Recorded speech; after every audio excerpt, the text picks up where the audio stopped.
আজকে আমার রেসিপি হচ্ছে চিকেন চাপ, যেটা বিরিয়ানির সাথে দারুণ লাগে খেতে। এছাড়া বিভিন্ন পরোটা টরোটার সাথেও খুব ভালো লাগে চিকেন চাপটা, একটু ঝাল ঝাল করে করলে।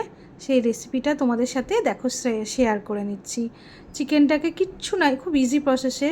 প্রথমে আমি আদা রসুন, তারপর হচ্ছে পোস্ত, কাজু বাদাম দিয়ে বাটা সব দিয়ে, টক দই দিয়ে আর একটু বিরিয়ানি মশলা দিয়ে ভালো করে মাখিয়ে নিচ্ছি। সর্ষের তেল দিয়ে দিচ্ছি।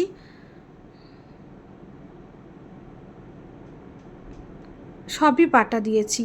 একটু পেঁয়াজ বেটে মিক্সিতে পেস্ট করে নিয়ে, আদা মিক্সিতে পেস্ট করে নিয়ে, রসুন মিক্সিতে পেস্ট করে নিয়ে, টক দই দিয়ে, তারপর আর কাজু বাদাম পোস্ত দিয়ে সেই পেস্টটা করেও এর মধ্যে দিয়ে দিয়েছি। অনেকে চালমগজ দেয়, আমি চালমগজ দিইনি এর মধ্যে, তোমরা দিলেও দিতে পারো। দেখো এর মধ্যে আমি এটাকে চাপা দিয়ে রেখে দিয়েছি। এটা ওভারনাইটও করা যায়। আমি এটা 45 মিনিটের মতো রেখেছিলাম। দিয়ে কিচ্ছু না, কড়ার মধ্যে সরিষার তেল দিয়ে একটু ঘি দিয়ে আমি এটাকে বসিয়ে দিয়েছি। দিয়ে দেখো লবণ, বিরিয়ানি মশলা সবই দিয়ে দিলাম। এর মধ্যে লবণ পরিমাণ মতো দিলাম।